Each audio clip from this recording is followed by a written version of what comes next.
On the 25th of April 1980, a Boeing 727 passenger jet flew off course in thick fog and crashed into a mountainside in Tenerife, killing all 146 passengers and crew aboard. The disaster could have been averted if not for the absence of a single letter in a word. The plane was owned and operated by Dan Air, a unique airline that would do anything: chartered flights, scheduled passenger flights, cargo flights, Royal Mail flights, you name it. The airline had a wide range of planes, including the 727, becoming the first British operator to fly it. Throughout Europe, the tourism industry had long relied on package deals called inclusive tours, where you bought the plane ticket, hotel stay, and holiday activities from a single tour operator. One such flight was operated by Dan Air as it took off from Manchester Airport in England on April 25, 1980, en route to Tenerife and the Canary Islands. On board were 138 passengers, mostly British tourists looking forward to enjoying Tenerife's beaches, mountains, and volcanic landscapes. Their destination was Tenerife North Airport, formerly known as Los Rodeos. Just 3 years earlier, the airport had been the scene of the deadliest plane crash in history, when two Boeing 747s collided on the runway in thick fog, killing 583 people. One of the main factors that led to the disaster 3 years prior was again present on April 25, 1980. Fog. It would frequently form around the high mountain peaks, then roll across the airfield, situated at over 2,000 feet, 600 meters, above sea level. The mountains were covered in so much fog that meteorological stations reported zero visibility. To make matters worse, the Boeing 727 was rapidly gaining on a smaller turboprop plane ahead. Tenerife Airport, just like 1977, did not yet have radar, so air traffic control relied on pilots to relay their aircraft's position. The air traffic controller on duty that day soon realized that the Boeing was getting too close to the smaller plane, so he ordered the Dan Air flight to enter a holding pattern, to give the slower plane time to get out of the way. The holding pattern was based around the nearby Foxtrot Papa, or FP, beacon. The controller wanted the Boeing to head northwest out to sea, then circle back towards the airport. Once a turboprop plane had landed, it could then exit its holding pattern and land safely. The instructions from the controller were, "turn to the left," when in fact he meant to say "turns to the left," in reference to the intended direction of the holding pattern.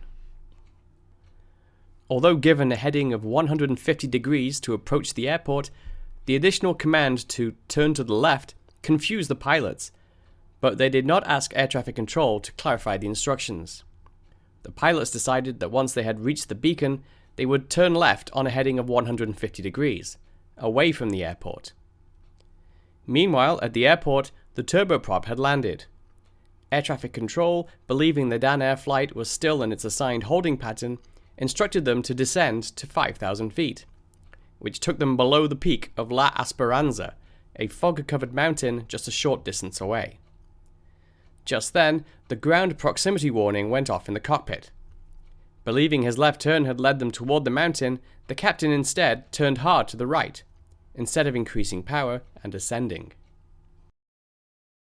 This turn to the right cost the plane 300 feet of altitude, and then it was all over.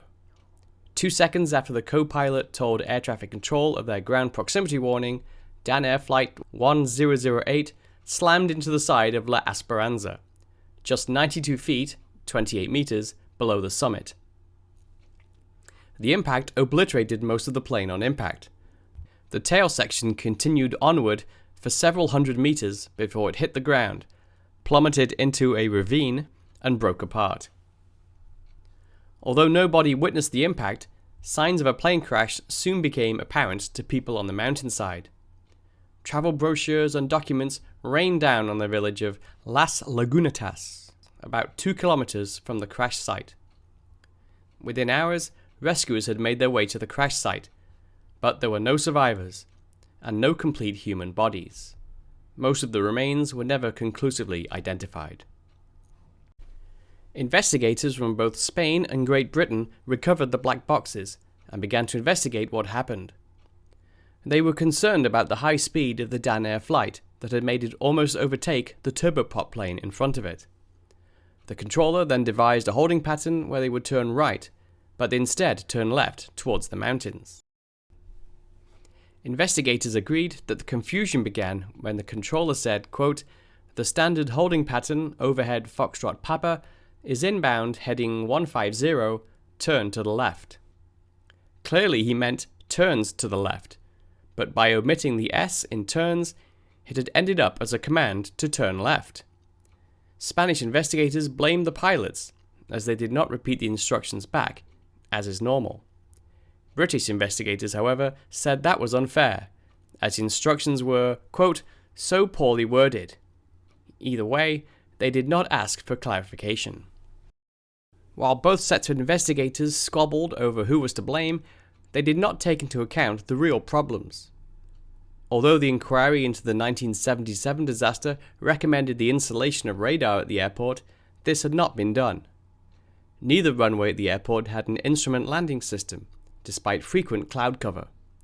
Without this technology in place, there would be little to stop a pilot flying off course after miscommunication with the tower.